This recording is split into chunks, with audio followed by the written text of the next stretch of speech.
no fucking idea how I'm on this train alone. I'm riding this train, and I have no fucking idea how all of these great quarterbacks who win early and doesn't do shit late, but every quarterback that wins early, all of a sudden they're the greatest thing. They're the best quarterback since this X, Y, and Z.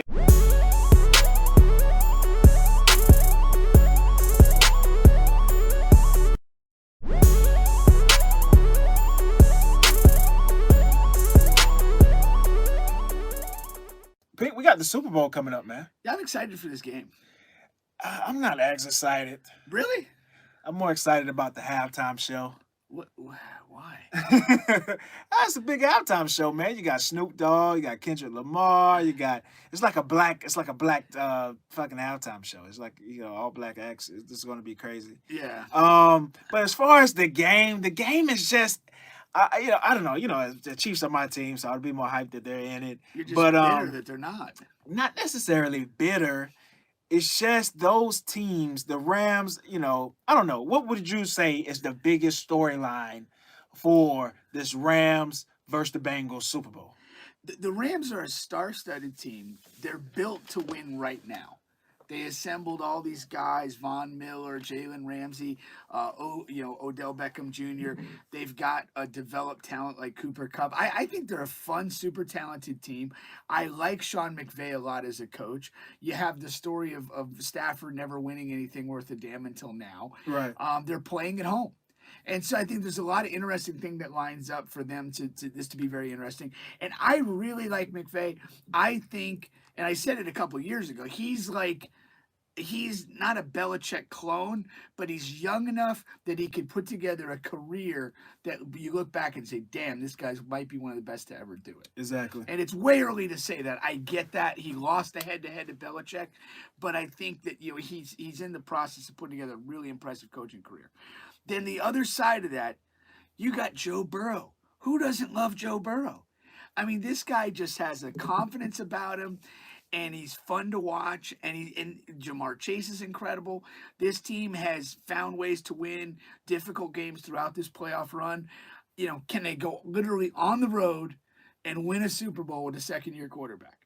And if they do, what does that say about Joe Burrow? What are we potentially looking at with this guy? Doesn't say anything. Doesn't say a goddamn thing. Really? What does it say about Mahomes? What does it say about Russell Wilson? What does it say about Ben Roethlisberger? What does it say about Tom Brady? What does it say about what are we talking about? There's a beginning to this. It's not a beginning. There's not a beginning because there's no end. Where's Russell Wilson now? When's the last time? What are they saying about Mahomes now? Ben Roethlisberger? People shit on Ben Roethlisberger now. Like Aaron Rodgers. Where's Aaron Rodgers been since his second, third year in the league when he made the Super Bowl? Where is he now? They talking shit like Aaron Rodgers isn't anybody now. I mean, just a talented guy who can't win. So him winning the Super Bowl in his second year wouldn't mean shit to me. Like it really wouldn't. I mean, I have no fucking idea how I'm on this train alone. I'm riding this train, and I have no fucking idea how all of these great quarterbacks who win early and doesn't do shit late, but every quarterback that wins early, all of a sudden they're the greatest thing. They're the best quarterback since this X, Y, and Z.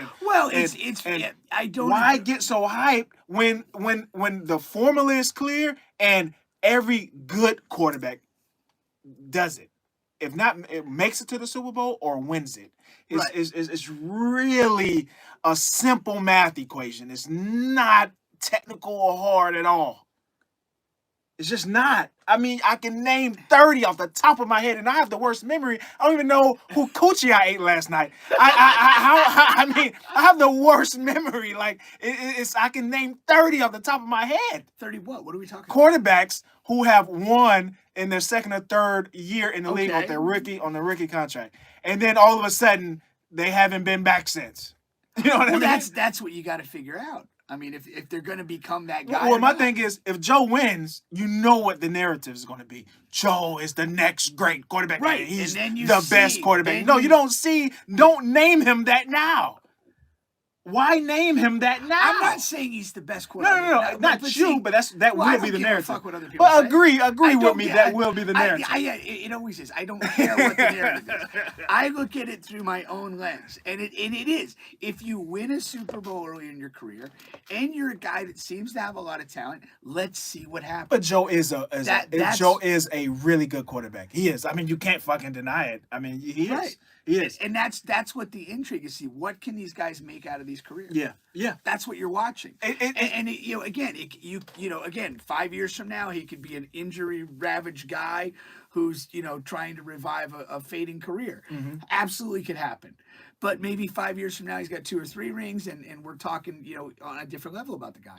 But that's the story. And I mean, and the premise is what's intriguing about the game. That to me is those two elements. Yeah. Rams team built for now with a young, exciting coach, and then you got Joe Burrow on the other side pushing basically a frustrating franchise to the Super Bowl for only the second time in their history. But I completely agree on those two fronts there. Definitely the two best storylines right there. I mean, and also Matthew Stafford. It's unfortunate, but he has to have another really good game because this is a lot of pressure on him, man. Yeah. It's a lot of pressure. You have a loaded team, and they traded you for a guy who got them, basically to the same spot. Yeah. So they got you to put them over the hump. If you just get them to the same hump, and they're paying you more money, it's like and you have a better team. Here's So, the reality is, and like the Rams, like it will be.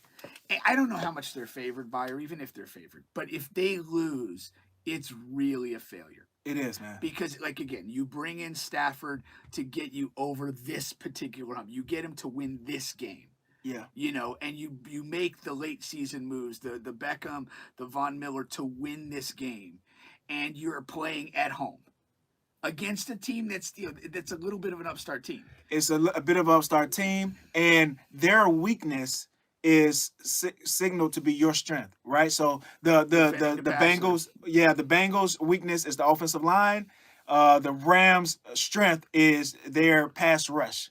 So you know what I mean? So so you have help, you have plenty of help on the defensive side, and you have plenty of weapons on the other side to get the job done. So that's also a sneaky headline there, storyline there, For sure, and I do think for. like for much of the Bucs game, they couldn't block this Ram front. You know what I mean? And that's why they were in the hole they were in. And only through turnovers did they get back in it. And again, the Titans sacked Burrow 9 times in the earlier round. There's a lot of questions. They're gonna be able to keep him upright and allow him to play. Chiefs didn't sack him once, but it just goes to show you how shitty we are, right?